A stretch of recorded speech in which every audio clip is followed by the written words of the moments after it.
welcome to another episode of Chanel in the City. I'm your host, Chanel Omari, and I got my boy in the building. He's the podcast host of one of the most popular podcasts out there, the dating podcast, U Up on Betches and JTRAIN, one of the funniest podcasts out there. I love it. It's getting me through COVID-19.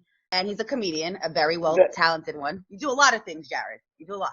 Please welcome Jared Freid. Thank you. Thanks for having me. Yeah, I do a lot, and now I do a lot while screaming into a microphone on a daily basis, like all of us are trying to do. But it's good to be here. Thanks for having me. Thank you. How are you feeling during this crisis? How's it been going at home? You're living with your girlfriend now, right?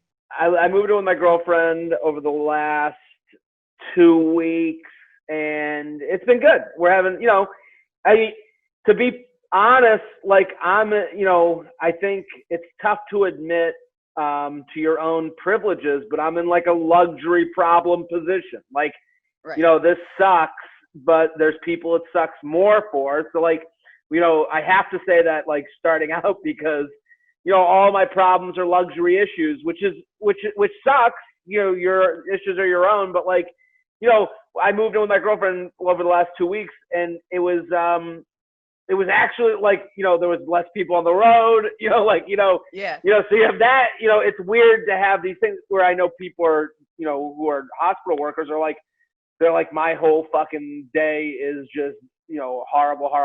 And then I'm like, the face recognition doesn't work with a mask on. This is annoying, Yeah, like luxury problems. Yeah, you're right. Like, thank God you're blessed.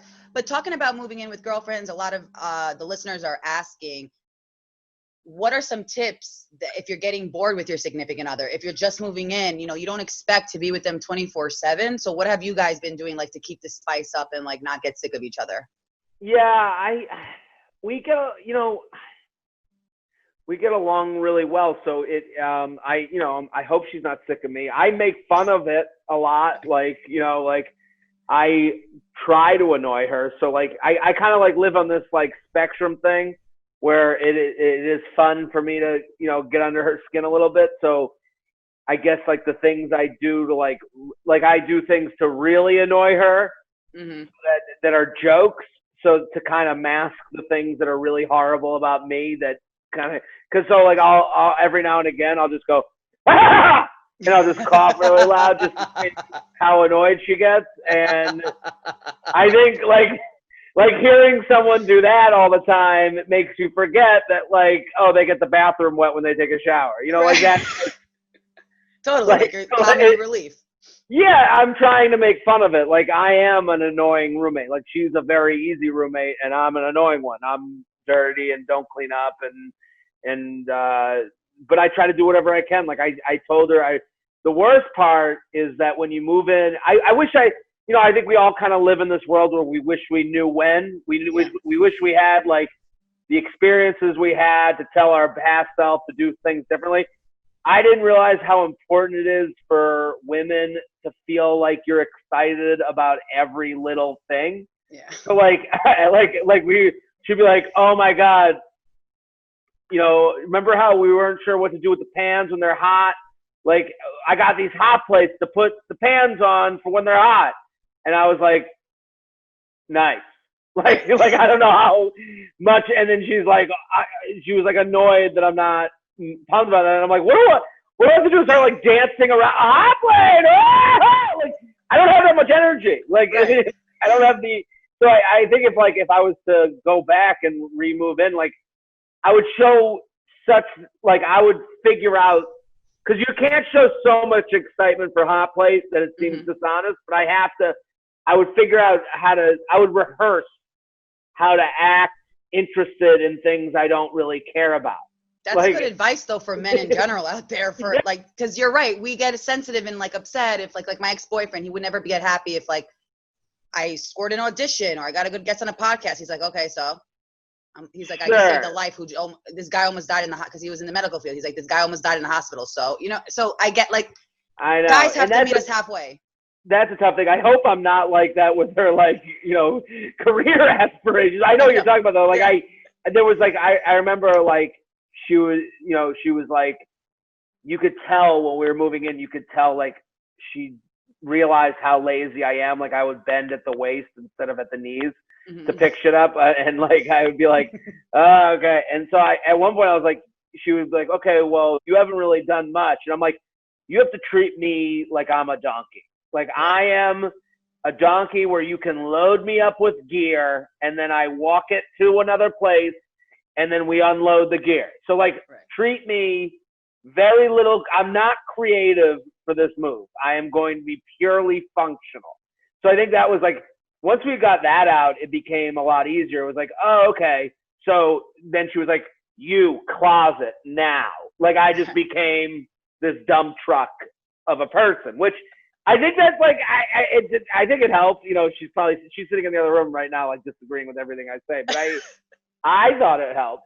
You know, like, and I think also being aware that like, you know, what you're good and bad at. And I think that takes time and age. And, you know, I think also like I'm 35 moving in for the first time with a girlfriend, you know? So like, I don't, you know, maybe it would have been different when I was 27, you know, maybe it would have been different when I was, you know, so maybe I would have been a different type of roommate, a worse one, or maybe I would have been a better one because I'm not used to living on my own a certain way. Like I'm used to myself, and I. Yeah. So that's a little difficult, but but we haven't tried to kill each other yet. Hey, at least you don't live with your parents like me still. I mean, I don't have a choice right now on Long Island because of COVID, but yeah. Being How is that? It's tough. You know, because I grew up in a modern Orthodox Jewish family. They're very strict and very religious. By the way, happy Passover. You're Jewish too, right? Same to you. Yeah, I always called the modern Orthodox. It felt like it was OCD Jew. Yes. Like yes. they pick and choose which ones that they were like. I didn't know how to articulate that for so long to so many people because I would explain it like that and they're like, I don't know what you mean. It's so true. Like they pick and choose what they want to judge you on, or like they're very religious or strict with laws, but then they won't be kind to others, like normal one-on-one things. You know what I'm saying? Sure. It was like, it does feel like for that group. And like, I've met a lot of I used to date a girl who was modern Orthodox and it was great, but it was like Jewish a la carte. Like you never knew, you know, what the goalposts were for each person, and everybody was a little different. Like they'd be like, well, I don't use the phone on Saturdays. And then someone else would be like, you know, and the thing that sucked about dating someone in that world was also the food.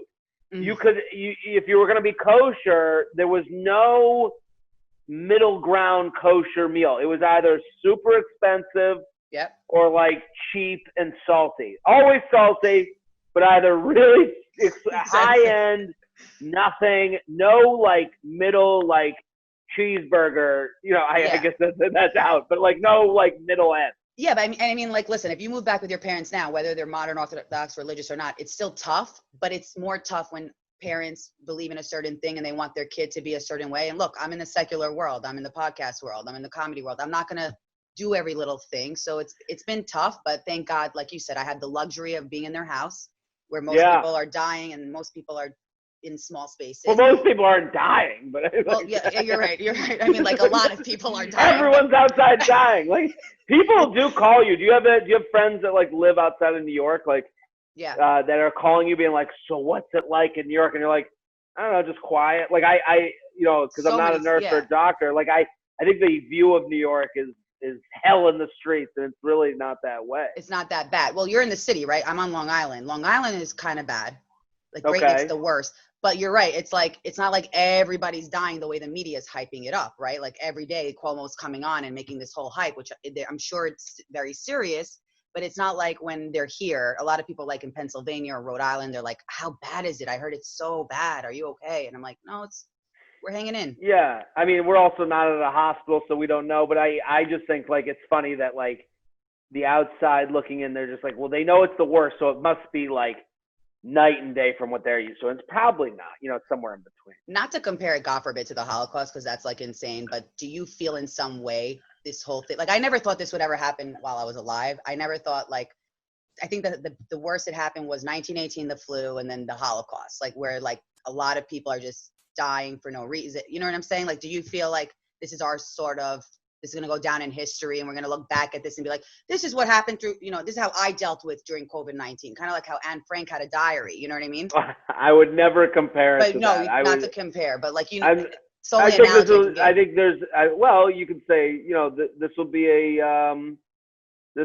turn, this will be one of those like pins in time, like people say, oh, I remember where I was I think it's a remember where I was moment, right. Like I think it'll be, I remember where I was when JFK was shot. I remember where I was where 9/11 happened. I remember where I was when the market crashed in 2007 in the summer. Like I remember that period of time. And then, I would say this is another one of those. That's a good way to articulate it. Speaking of stand-up comedy, because right before this got really bad, a lot of like, you do more stand-up than I do, but I remember at Stand Up New York, it was a little bit right before they told us to stay in and lockdown.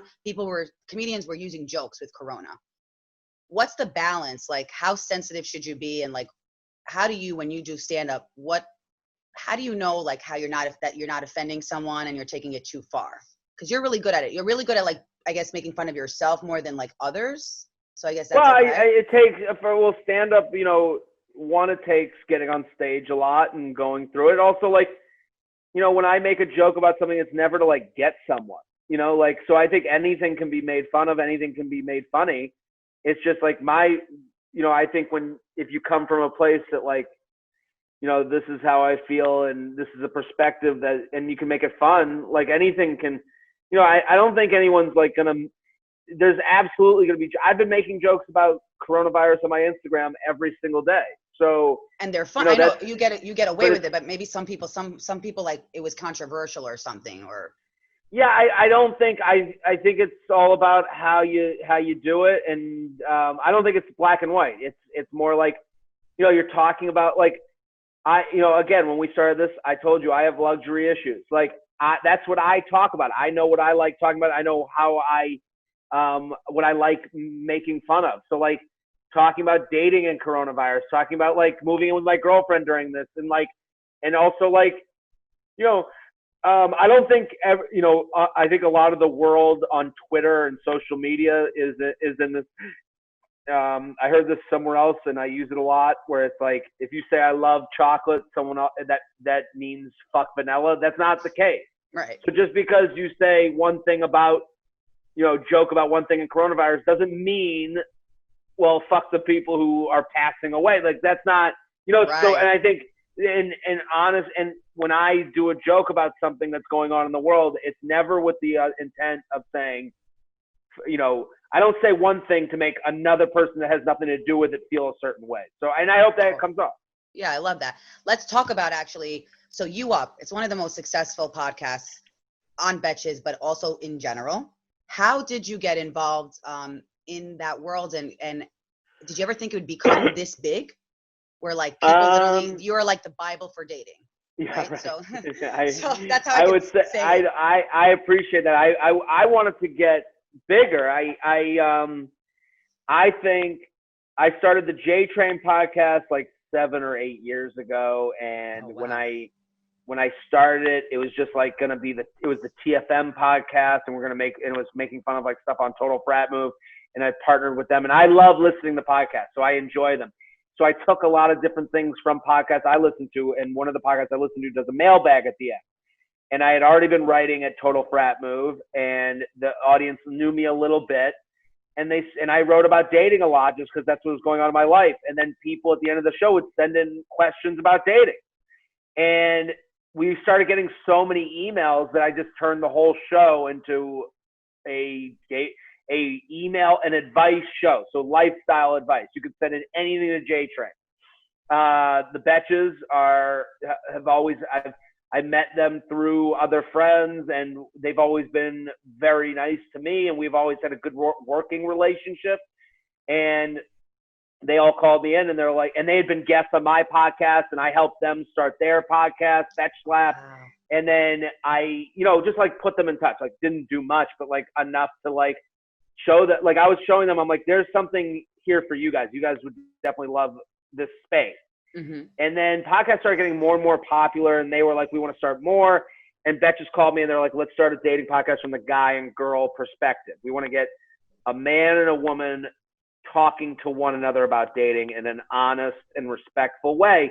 And Jordana and I always got along. Oh, and you know, again, like the Betches are really easy and great to work with. So it was always from the beginning, it was like, okay, we could talk and disagree on something, but also, you know, and I always, and U Up, what I always say about it is it's a podcast about uncomfortable subjects had comfortably. So it's like, you're just trying to talk about something that like, and I, as a person who's been giving advice for like that 6 years prior to that, like I kind of had already worked out my perspective, just like going to open mics and working on jokes. I've been doing podcasts where I knew what sounded better and knew how to like give a point of view of, especially because we're dealing with a mostly female audience. So like I was thinking like, you know, over time I became more aware, and you listen to how you sound, and you want to, and again, like just like making jokes about coronavirus, you hear it, you go, ooh, that sounded, maybe I'll switch because I don't mean to sound that way.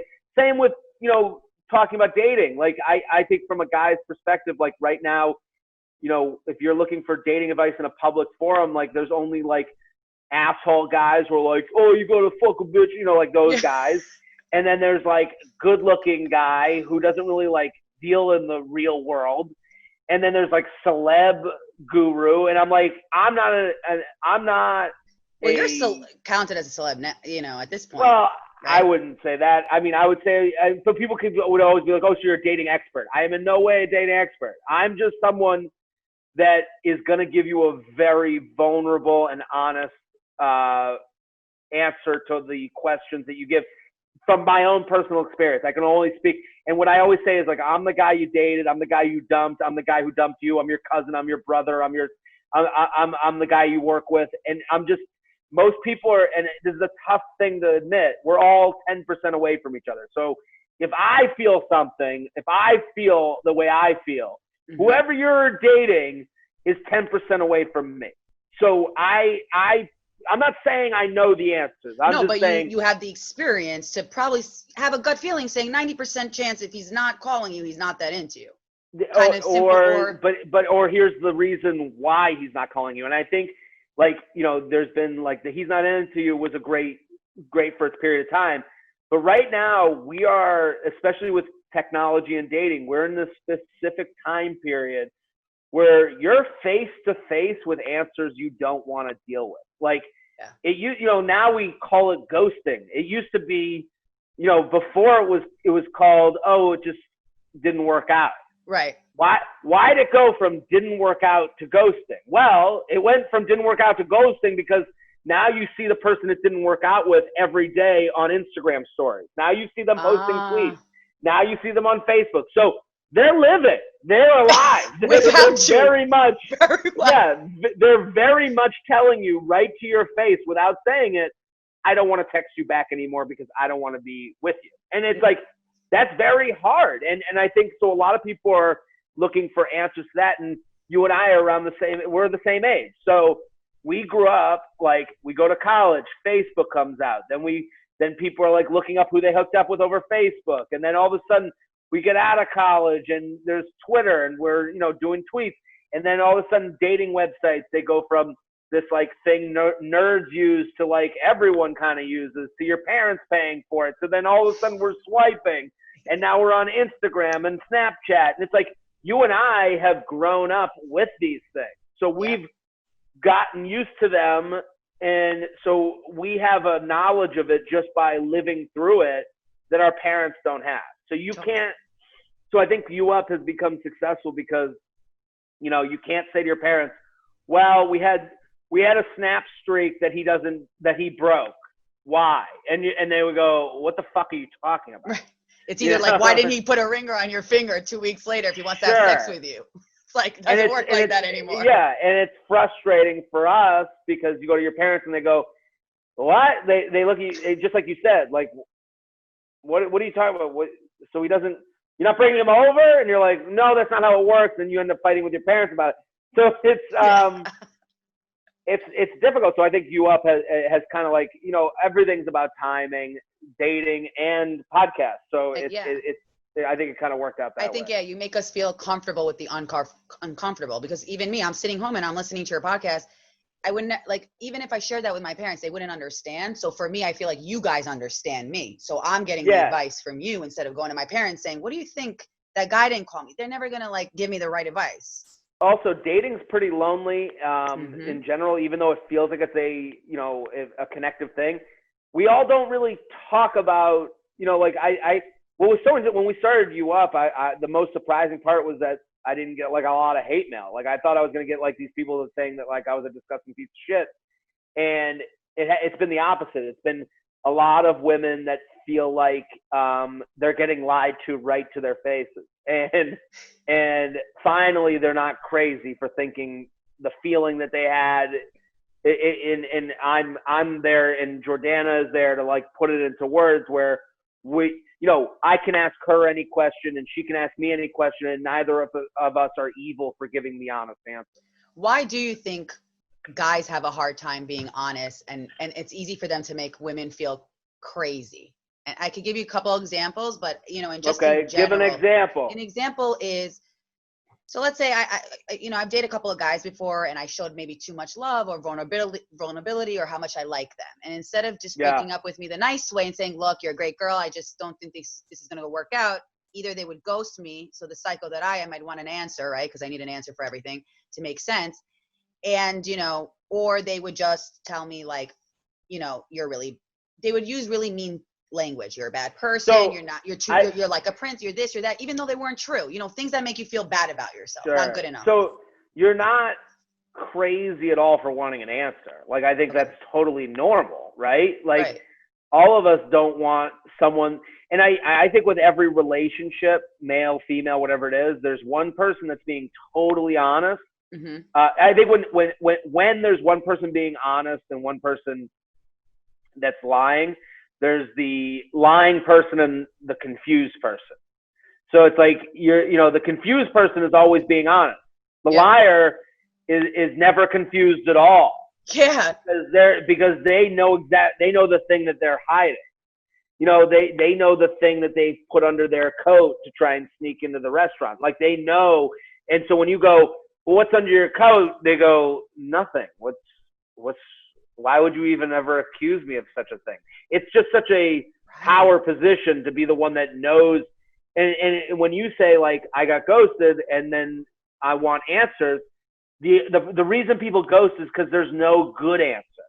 So it's both sides that are the problem in this. Like, right now the age at first marriage is like, I'm sure it's bigger now, but when I last looked like years ago, I was wondering, I was like, man, so our parents got married, let's say the average age was 23. Mm-hmm. Now that age has gone up to like 27. Let's call it that. Okay. I don't know what the real numbers are. No, you're right. My brother just got married. He's 27. So, I mean, but I'm saying like the average. Sure, but the average, so let's say it moved for an average of the country to move by 4 years. That's a huge change. Yeah. That's a huge cultural change. So we have, let's say it's 4 years. So now we have these extra 4 years. What do you do with them? We're all 24 and we all got to fuck. So how do you fuck for 4 years? We're so methodical. With somebody, where how do you get off for 4 years without getting married? Well, that's by meeting a lot of people that are very nice, just not the one you're going to be with. So I'm sure with someone like people only ghost when it's a decision between ending something with somebody and saying nothing. And the only reason they say nothing is because they don't have a good reason to end it with you. And like the nothing is probably the hint, like, I'm not into you. Or they think that's the hint. But leave me alone. if you say to him, why did you ghost? What's he gonna say? Like, what's he gonna, like he's gonna say, I'm not ready for a relationship, and then you're gonna go, well, why? I don't know. I'm gonna want to know more and more answers. Yeah. Sometimes, and sometimes it's easier to break up with someone who you like walk in on fucking someone else, because then at least you go, that's the reason. That person's a douchebag. That person's a fucking asshole. And your friends go, yeah, fuck them, and you're totally sure.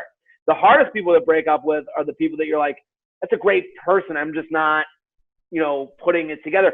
Or I'm personally not ready in my life that with the things I need to feel comfortable giving myself to someone else. So like for me personally, a lot of times was, for me to even take someone seriously before I felt like I had a career that was like moving forward was ridiculous. Like, and I feel badly for, having dated a lot of women and done longer term relationships, looking back on those, like there was no way I was going to be like moving in with them, when, I didn't feel confident in the thing I was doing, and so that's a huge part of it too. And like, so when guys do that ghosting thing and they're 26 and they're like, well, I don't know. I'm not ready. They're a lot of times saying, that they're not, confident enough in their life so far.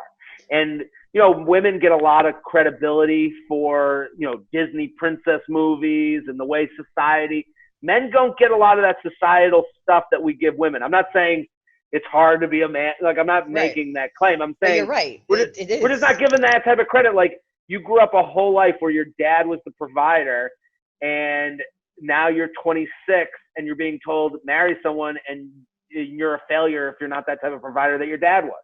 Yeah. And it's like, okay, are you going to sign up for that? Are you signing up? Are you going to make the bet on yourself that you'll be a provider one day? I'm just saying, not a lot of people are that confident. So I think, like, when someone goes, it's not about like it's about their own insecurity more than well anything. So on that note, but a lot of times when they go, so a lot of our listeners wrote into, I'm going to read some questions they have for you. On that note, some of them are asking like, well, what happens when 2 weeks later we find out they ended up with their ex, or they end up with this like girl that's prettier than you? It's like, it's always like, you think that it's because they're better. I get what you're saying. The real answer is they're insecure with themselves, with you. Like, something about you they didn't feel good enough maybe for you, so they're projecting. But it's always that cliche, that they end up with someone else. Do you feel that way sometimes? You get those? Yeah, well, I would also say that breakups are also, back to that point, they're not that personal. Okay. So like a lot of, like everything I just said is not personal to the person they're across from. Like, they're not being, when a breakup happens, they were with you. They were attracted to you at one point. So to look at them and go, well, they think I'm an ugly animal. That's not the case. They were into you. They still are. They're probably still attracted to you. There was something about the match that didn't work, and for them. And we just got this email on my podcast where it was like the person was like seeing this guy for a couple months. He sent a text to her being like, hey, there's a person from my past that came back around. I know I've been weird. I have to pursue that. And it's like, that was at least honest of him. I mean, well, she was like, what do you think? And I go, I honestly don't know what else he could have said. I think he was as honest as he could have ever been. And it wasn't that he was, and I think the misconception when she emailed in, she was like, oh, he chose her over me. That's not what it was.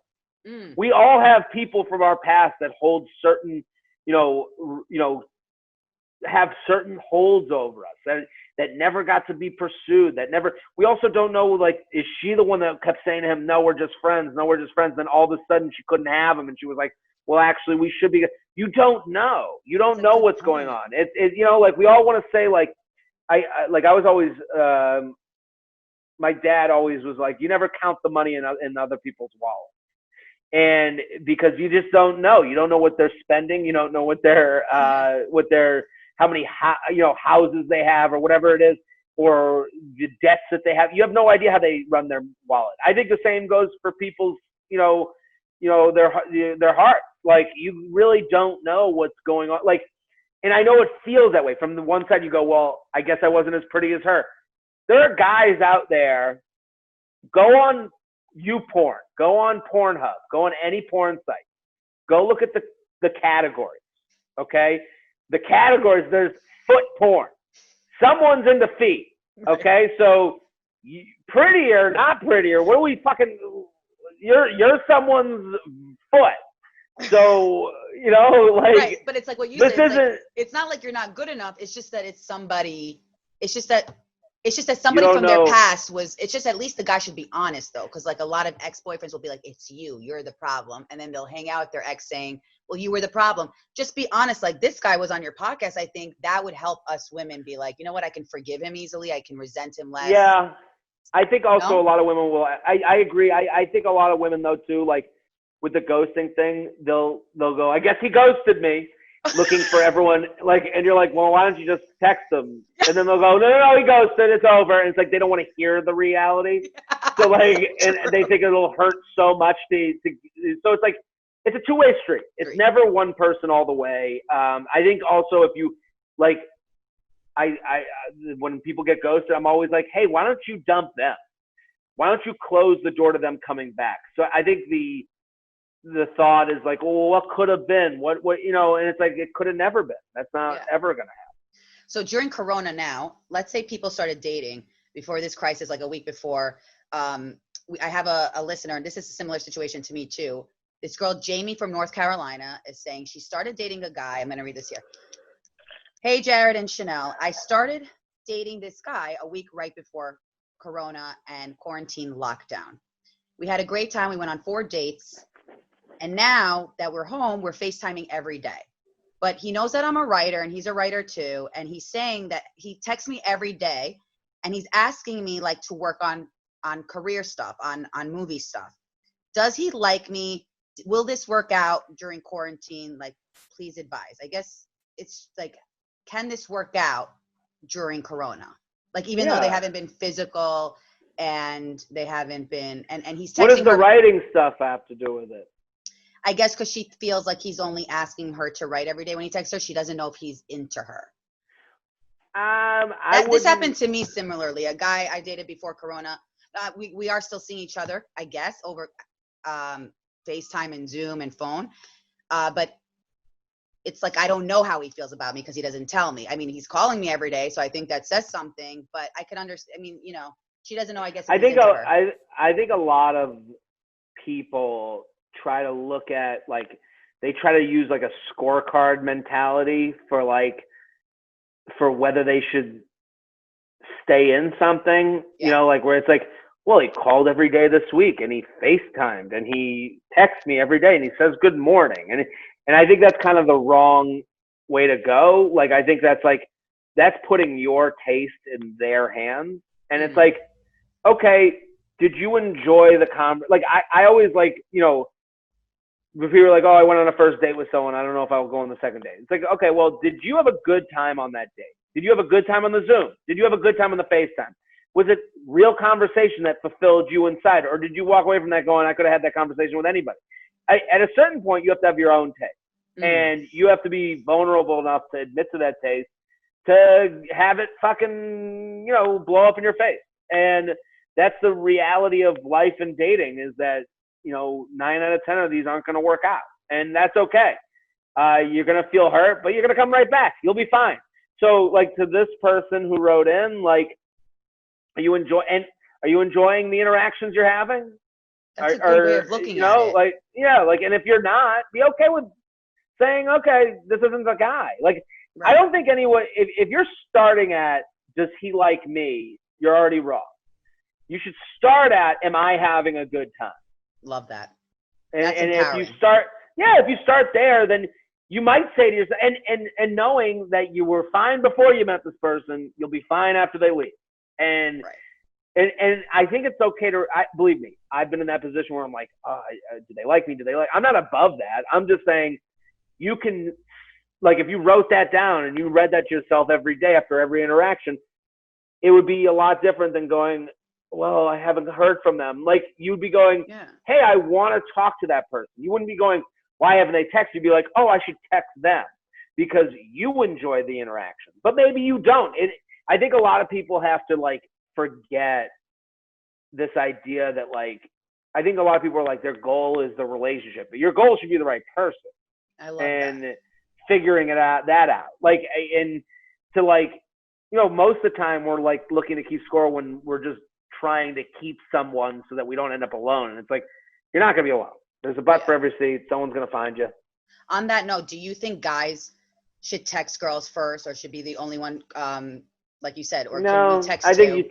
you text when you have something to say. The thing is, there's a lot of people that are like, well, if he likes you, you'll know. I guess, I don't know. Yeah, if I you know, like, like, is he supposed to do the pretty woman shit and like bring up flowers? Like, it's because we're so used to these extra movies and like, yeah, if well, he's it's into not you, even the you'll know. movies.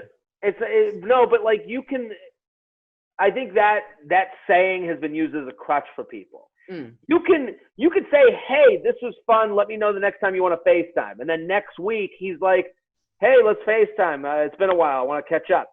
All right, that's good. But the next week, if they don't do that, okay, you saying that wasn't a moment of non-power. Saying, hey, let me know when you want to, and putting the ball in their court after texting for a while, that was something you should do. Then when they don't do it, you can go, oh, well, I don't like a guy who doesn't want to FaceTime with me. Right, You know, right. it's not. It's about you. It shouldn't be It's about you. Yeah. Do you when somebody tells you like, okay, I just want to be friends, and you know how some of the girls, when a guy tells you I just want to be friends, some girls think, oh, I could change his mind, right? And he'll change his mind and be romantic with me. Do you think that ever changes for guys, or pretty much not? I think when someone I think like relationships always go up. They might stop at base camps.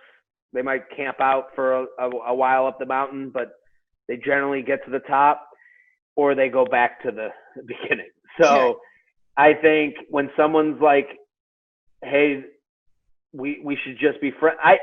The friends thing is tough because usually someone, when friends hook up, there'll be one person that wants it to be more.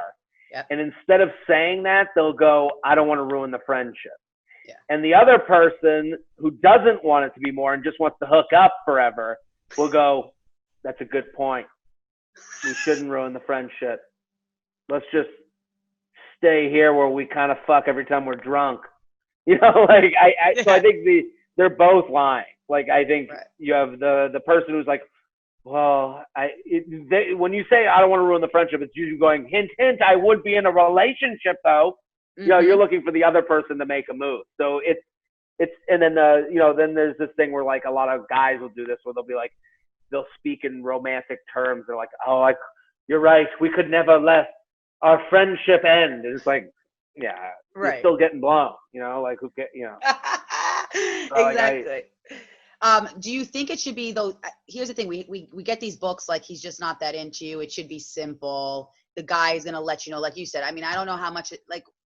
I guess when should we not share everything? Like what's the cutoff line? Like you're dating a guy 3 months in, a month in. Like when do you stop having fun and talk serious? Because a lot of times I push guys away a lot by talking just honestly and openly about my life. I don't think it was that. Like, okay, I think you have to be 100% yourself, and you have to here's the other thing. And listen, it's okay to get carried away, but you just have to be at the negotiating table with someone. That's all you're asking for. When you're like, like when you say like, oh, I've given too much or I said too much, you didn't say too much. As long as your perspective, as long as you are sitting here, okay? And listen, I'm not saying everyone's doing this, but as long as you're saying, all I want to do is get to know this person better. If that's where you're coming from, why you should never apologize about anything.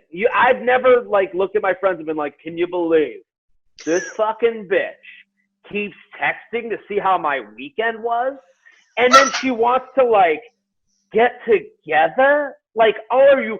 And she told me she like loves her parents and she loves her sibling. Oh, can you believe it? Like, as if my friends would be like, what a cunt. Like, that would never happen. You're right. It's not that. It's something not that. else. It's just, again, they're looking to have this be only a certain amount of responsibility. And they're saying, hey, I'll be with you at my convenience.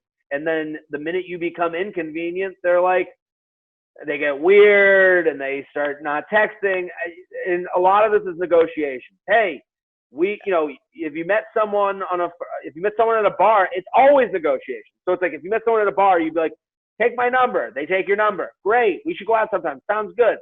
Then they text you, hey, how you been? We should meet out this Saturday night. I'll be out and with a bunch of friends. Come meet up. You would say, well, I actually wanted a date, right? You would go, I thought we were going to go on a date. So it's okay for you to go, hey, I think a lot of people get personally offended. I think if you can if you can make it not personal and just think this is their penis trying to get somewhere. It's business. You're right. It is a negotiation. Business. So they're just saying they have your number. They're attracted to you. They want you to meet them out without having to make an effort. Okay. So you want an effort. It's okay to say, hey, that sounds a lot of fun. I'm actually busy this Saturday, but next Thursday, I would love to get a drink.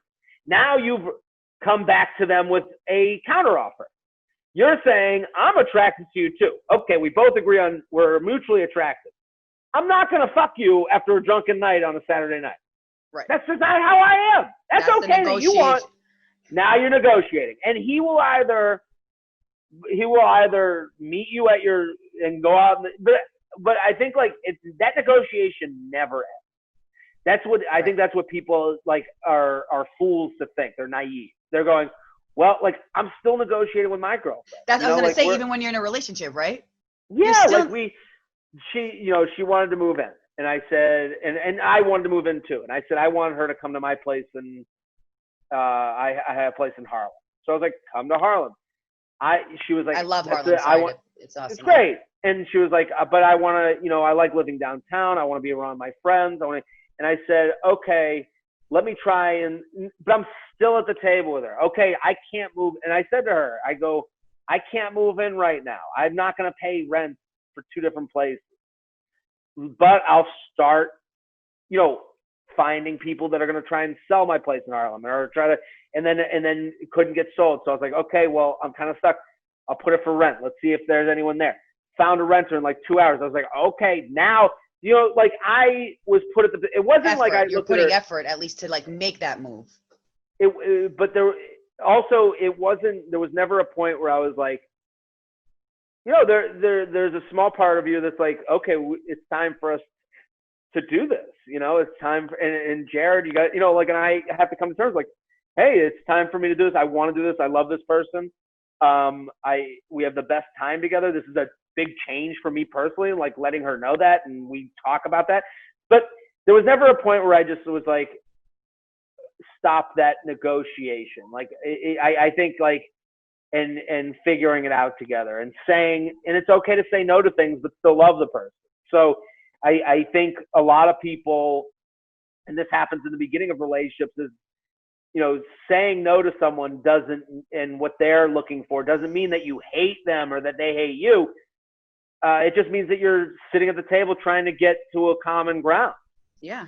No, that's really good how you put that. I don't know if this would be repetitive, but on that note, how do we get a guy or a girl how do you get a guy to commit to a relationship and not think of you as like the booty call, I think it goes back to owning what you want.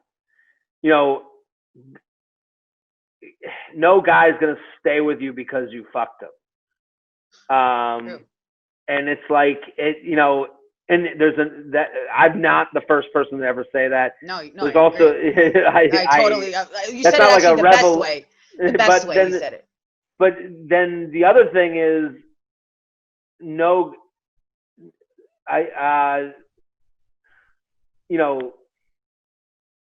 guy likes having fucked you being held over his head. That's another thing. It goes both ways. And then it's another thing of like, there's an old saying for every hot chick you see, there's a guy that's tired of fucking her. So like this whole like idea of like sex keeping a guy or working a guy, the minute you're doing it for someone else, the minute you're lost. You have to be in the beginning, you got to be a selfish dater. You have to, and that takes time. Mm-hmm. Yeah, I'm not saying no one knows what they want right away. You're going to make a lot of mistakes. You're going to break a lot of eggs. You're going to go on a date with a guy, have sex with him at the first date, walk away going, I don't like the feeling of having sex with someone that I don't really know. Okay, better known for next time.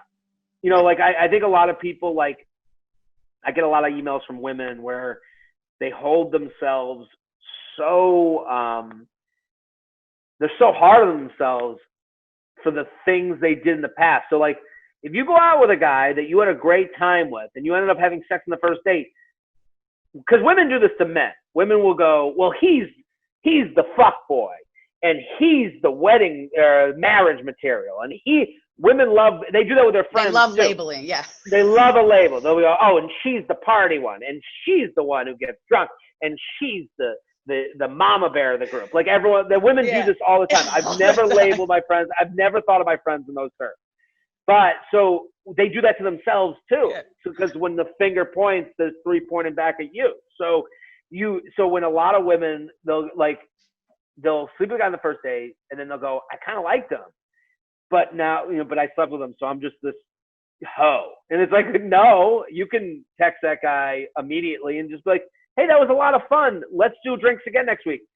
He's gonna text you, hey, I'm out Saturday night, fucked up, come meet up. And you can say to him, hey, have fun, I'm busy, but I'd love to do those drinks. Like, you don't have to give up on that, is my point. It's totally. Not. Or give in to the late night call. That's amazing. You don't have to give up on being deserving of a date. You don't have to give up on or give in to, this world where you're this girl in the corner for him to call anytime he wants. The prostitute, I know. Just sitting for girls, it's like all or nothing. It's like, I'm either this whore just smoking a cig, waiting for the call from Joe Douchebag, or I'm prim princess getting taken out to the town and, suites and the plaza. There's no a middle. Middle ground. I wanted to ask you, let's change gears a little bit about the comedy world and talking about where comedy's going because of COVID and us being on lockdown. Do you think it's going differently? Like, we're going to be doing comedy from like with videos, and because it's hard to do stand-up. You do stand-up a lot too, so it's hard to do stand-up without a laugh. Like, where do you think it's going? Is it going towards podcasting more? No, I think the same thing will apply. I think, I don't know. When I first started doing comedy, I started 10 years ago, and I feel very lucky now during what's going on, because for me, I've always treated comedy as a kind of a pie chart. I always thought, I stand up is what I love doing. It's what I want to do for the rest of my life. I love doing shows. I love doing the road. I was doing it every week for the last 2 years, and I never wanted that to end. And it sucks that this is happening now. But when you're doing comedy, you have to, very few people just become stand-up, like huge stand-ups from just finding them via stand-up. And so you need the other things. So I was always working on the other things. I was always writing articles for websites. I was always putting out videos. I was always putting out podcasts. So now for now, while we can't do live shows, I'm centering my concentration on building the audience even bigger than it was before and putting out more.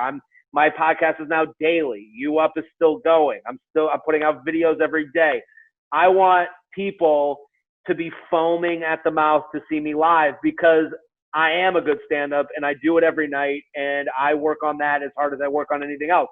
So I think doing stand-up over Zoom is kind of I don't think that's not for me. I have a lot of opinions on that. I just don't think that stand-up is a special thing, and that'll come back. And I want the people who follow me to love all my other stuff so much that they come to a show. And this is kind of what's happened to me a lot. Whenever I do a show, people know me from the podcast. They know me from maybe some videos online. They don't know my stand-up. And I'm looking to do a show in their town where they're going to bring their friends and family, and they walk away going, I have no idea what this is going to be, but he's funny online. I love him on Instagram. And then they walk away, and the whole friends and family are like, fuck, that was the best night. We didn't stop laughing the whole time. So that's my goal, and I take that seriously. So I think, the people that don't think of the ticket buyers, the stand-ups that don't think of the people buying tickets, that aren't thinking of like, okay, I think those people are going to be, no one's going to go see them. People want to laugh. People are going to want to go out. It's all going to come back. I can't tell you when, but when that is, I'll be ready. So like, I think right now is, for me, it's concentrating on the other stuff that makes people want to come see you. So I love that you said the whole pie, and this is why you are, and I'm not just blowing smoke up your ass, you are definitely one of my favorite comedians, stand up, but in general, because I think you are well versed. So I believe like a Kevin Hart made it, not just from stand up, it was because he had different parts of the pie. You have to either, like you said, have a funny podcast or act or do other things for people to know you as a brand. A lot of times female comedians, when I was growing, I did open mics like over 10 years ago, and I've been doing a lot of stand up too.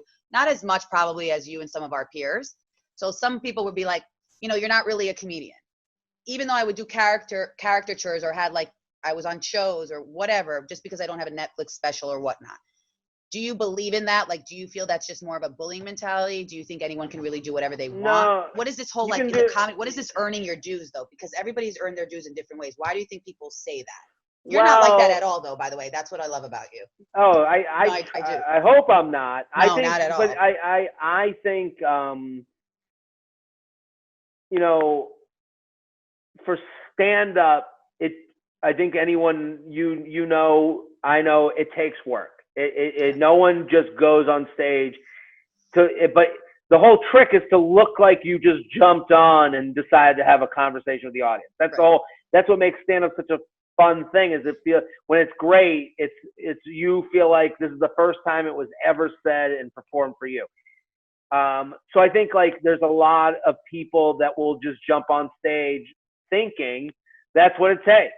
So I think there's a lot of like, from the stand-up world especially, I think a lot of people will go like, you know, kind of put their hand on your chest of like, well, you weren't at the open mics I was at. And it's like, I understand where they're coming from, but also that, you know, their point of view it's short-sighted.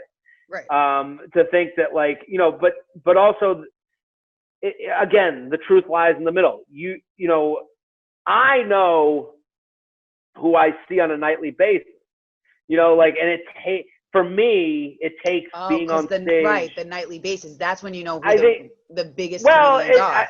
Well, because like that makes sense.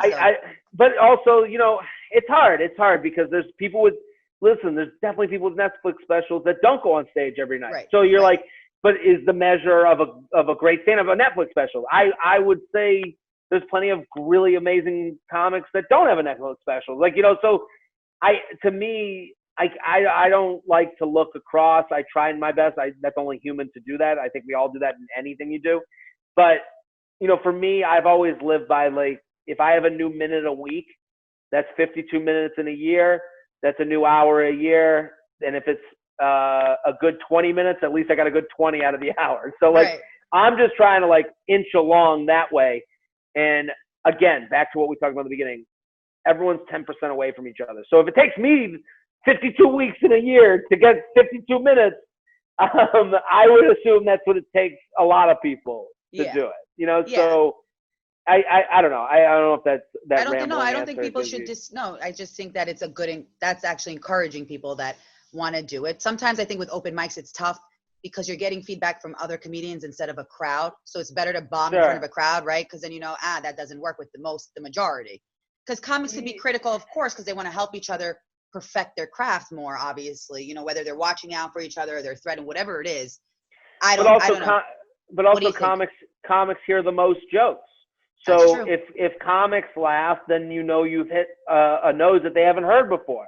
You know, like, I just think that there's good and bad to everything. Everything you said is correct. Like, you walk in a room of all comics to try and do your open mic jokes, it's not going to go as well as it is for an audience that's only doesn't know better or only seeing 4 comics.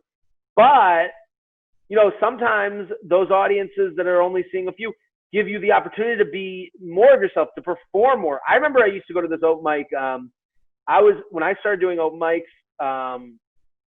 you know, it was right at the beginning of that, like, fuck these bros.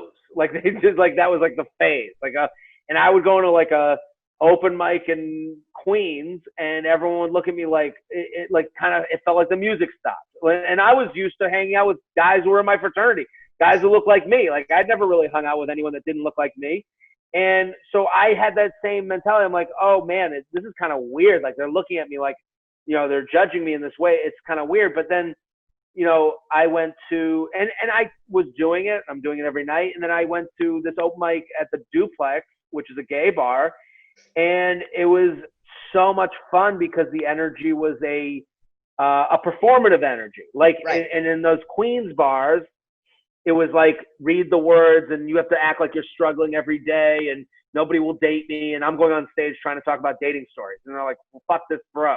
Right. Then I would go to but then I would go to the Duplex at the gay bar open mic, and they were all like, if you get on stage, you better bring it.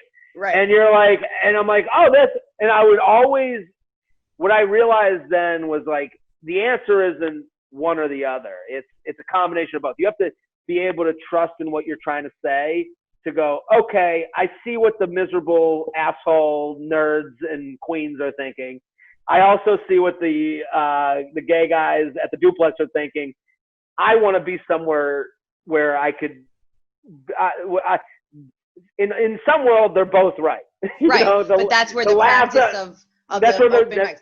So that's a good point. Like, you want to find that's what the whole experience of like going to different clubs every night and kind of finding who's your crowd, who's going to get you. I think that's actually good advice. It's all, but it's more, it's not about who gets you. It's about you saying it, recording it, going back, listening to it, and now you're the creative director. Okay, the things that the miserable nerds laughed at, I like this.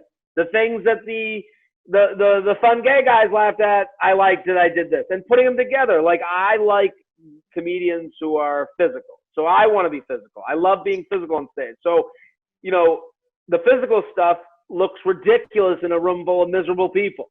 Right. Like, the physical stuff kills in a room full of fun people drinking martinis. Yeah. Okay, I need to take something positive away from both experiences. And you have to be, aware enough to say, okay, it worked there, it didn't work there. Again, this is all, stand-up is so much trial and error. I think it's so much time spent. It's the most physical art form. You have to get up and go out every day. So I think that's why a lot of stand-ups who only do stand-up will look at someone and go, where did you come from? Because they're trying to hold on to the world that they think can only exist. But like, to me, like, every world exists, and that's why you work hard. That's why you write. That's why you do go out. I actually think that's why you become that person, like a well-rounded, successful entertainer. Look at all the comedians now. They don't just do stand-up. They do movies. They do, podcasts, Absolutely. everything. What do you think it takes to be a successful person in the entertainment industry? Oh, I don't know. I wish I knew. I think, or how do we get to your level, Jared? No, I'm not on any level. I'm no level. Listen, I'm just trying to get better every day and put out stuff that I enjoy, and and being consistent. I think that's another thing. Like, it's easy to get bogged down. It's easy to, same with dating. It's easy to, to have a moment where you go, what the fuck am I doing? Like, everyone has that. I think you have to celebrate the wins, own the losses, and try and get better. Like, and that all sounds like bullshit. I'm sure someone's like, yeah, like diet, but the answer is always diet and exercise. Like, I want to lose weight, and I'm like, oh, maybe I'll have whole wheat crackers. No, diet and exercise. What goes in, what goes out, and generally that's depressing. It's so totally depressing. And listen, I think also, if you're trying to do stand-up or comedy or entertainment for this like once in a lifetime lottery ticket moment, you're going to be sorely disappointed. Like, my whole thing was to make a living being funny. And I told my parents, I remember when I talked to them, I was like, if I'm writing greeting cards, that's what it is. I don't care. And it's like, and I think that attitude has served me well. Yeah. So I was going to say that's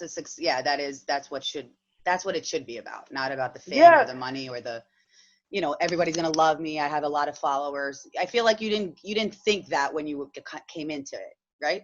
Yeah. I didn't know what Instagram didn't exist, like, or even, Twitter kind of really didn't exist the way it does now. Like, I don't know. I again, like, I'm not above that. Like, everyone has those moments like that. And I think Dan Soder, hilarious comic, he calls them shower thoughts. I love that. That's He's awesome. like, there are things you can say in the shower that you can't tell other people. It's a lot of that. Like you gotta have these shower dreams, and then you gotta, work every day as if you didn't say those things to yourself in the shower. That's awesome. Any comedians that you wanted to have on your podcast, or celebrities that you haven't worked with yet that you want to work with, or that you Kevin James is my favorite. I love Kevin James. Yeah. That I would want on the podcast. Yeah. David Spade. I'm like a huge fan of his. I mean, I have a lot of dream people, but like, what's funny is like, sometimes what I found about like I love to go on podcasts. Like I'm having fun with you. Like this is great. Like, but like also like we work as a vibe. Like I think like like I've gone on some podcasts where I'm like, what's going on here? Like I don't know why. Yeah, I've gone on some people's and I'm like, I don't know why this feels like it doesn't feel right. And and I think like that's important too. Like when people come on and they're fun and into it and happy to be there, that all matters, so like, there's dream guests, but then like the ones I have the best time with are just people that like fit, I love that. That's really, I like that you said that too, because I felt that way and I think a lot of people feel that way, but they don't want to say it. Like, why am I on this, or why am I being, what's happening here? That's what it is. I'm confused. What's happening here? Yeah. I've had that a lot because I don't know. I don't know what. I think also because there's a lot of emotion, like, again, like what you're saying with like comics being like, where'd you come from? Like, I think that's like, that attitude, I call it FTG mode. I've called it that. Fuck that guy mode. Like oh my God, I need to use that. I'll credit you, please. That's amazing. Well, FTG mode is like, you ever been like told like, and I'm sure everyone in the entire world has had this moment where you'll say you do something and then like a family member will go, oh, Rhonda's nephew does that. And your first inclination is to go, fuck Rhonda's nephew. Yes. I call it FTG mode, because your immediate visceral animal self is to go, fuck that guy. Yeah. And I think that's within us all, and it's within me. And I'm trying to fight against FTG mode every day. And I think sometimes you walk into someone else's FTG mode and they know when sometimes you just got to put it away, The funny thing is like when we met, we've met a couple of times, but we were on Carl's podcast. Yeah. You helped me kind of get over this whole, like, stop thinking what people think. Like, you got to say what you got to say. Cause I felt I didn't speak properly. Like I kind of sold out that guy that I was talked about, like whatever. I should have talked about me rooming with my parents, cause that's more funny. But you kind of encouraged me to kind of take it a different route and kind of be more self-deprecating instead of deprecating somebody else or putting somebody in another position. I just thought that was really cool that you're very like, you're helpful. It's not like you're not going to come on my podcast because I might have fucked up on another podcast. No, you know what? Like I think you want to be in a position with someone that everyone can have fun. Yeah. And I think like, sometimes, especially with dating stuff, like I get put in a position a lot where someone will go, what's the worst date you've ever been on? And I'm like, I don't know.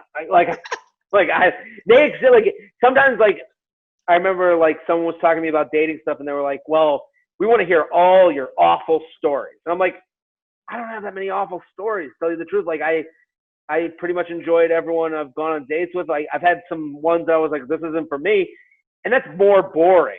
But, like, it's like this Twitter world of, like, it's either fuck that person or I love that person. So, yeah. I think, like, to me, I always just want to have fun playing the game that they want to play. Like, you want to talk about dating, let's have fun with it.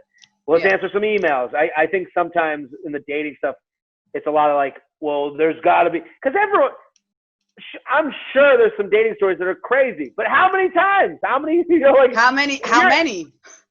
If you have 30 bad dating stories, guess what the theme is on all those stories? You. You're the central theme. I don't know what's going on with that, but yes, you're right. That's 100% true. Because I've even admitted sometimes I'm like, my friends are like, dude, you have the craziest shit that happens to you. Only you. I'm like, maybe it is me. Maybe I attract that craze. And I'm going to own it. I am a little bit kooky. I am a little bit out of the. Or maybe you're overlooking certain things. Yes, that's true. To get on a date with somebody. Yes. You know, you're like, well, I want to be on a date, so I don't care that he was like, send me nudes. I don't care that he was like, no, let's meet in a parking lot. And you're like, of course he'll meet in a parking lot. I want to go on a date. Or that he said, I just wanted to fuck the Princess of Long Island, which is ridiculous. But, you know, stupid shit like that comes up. You know what I'm saying? Like, you know, I wanted to fuck the Princess of Long Island is like, it doesn't, I'm not. By the way, not that I'm any princess, but just, you know what I'm saying. But I'm saying, like, it's like when someone runs on the subway and, like, flashes someone. You're like, okay, that can happen. You know, like, that can happen. But, and then, like that can happen in New York. But you know what also happens? The weird guy gets in the subway and he starts walking towards you and you go, should I leave the train? Should I leave the train? And then you go, I'm going to leave the train. And then no story happens. There's some people that go, look at that weird guy. No, I don't know. Take off my headphones. Maybe I'll take a picture of him. He looks kind of weird. It'll be funny to make fun of. And then all of a sudden he flashes you and you go, whoa, I can't believe he flashed me. All right, well, you were trying to take a fucking picture of the guy. You know? Right. It takes two to tango, which I love that you're saying that sometimes it takes two to tango. Well, Jared, I could talk to you for hours, obviously. I know you got to get, your girlfriend's probably like, that bitch better get off that phone with him right now. No, I'm just thank kidding. you. I'm just kidding. She's doing other things. I don't even know what she's doing. Where can everyone follow you? At Jared Freid. At Jared Freid on Instagram, JTRAIN podcast. I also have the U UP podcast, but my Instagram is like the hub of my wheel. That's where all my stuff is found. In my stories, I'll put up the YouTube links. I put up the podcast links. But I love doing stuff on Instagram. That's where I feel funniest. I'm also on TikTok now. Are you on TikTok? Oh, yes. And I love I watch your fucking TikToks are hilarious. And you guys have to listen to you guys have to watch Jared Freid's Instagram. It's literally given me life during Corona. I don't know if you've noticed. I send a laugh face. There's a few people that are really giving me life during Corona. Like it's you, Nikki Glazer's a good one. There's a few other comedians, Giannis Pappas, like certain Chris Stefano, like some of you are just like really fucking funny and just giving all of us life. So thank you for like doing that. Cause I don't know what I would do. Thank you. That means a lot. It means a lot to hear. Thank you. I love that you're here. Thank you so much for doing this. This has been an honor. I followed your career for a long time. I feel like a lot of my influences has come from looking at your art, you know, and your comedy and your personality. Really, I think this is so cool that you did this with us. Way too kind. Thank you so much. Hey, this is Jared Freid, and you're listening to my interview with Chanel Omari on Chanel in the City.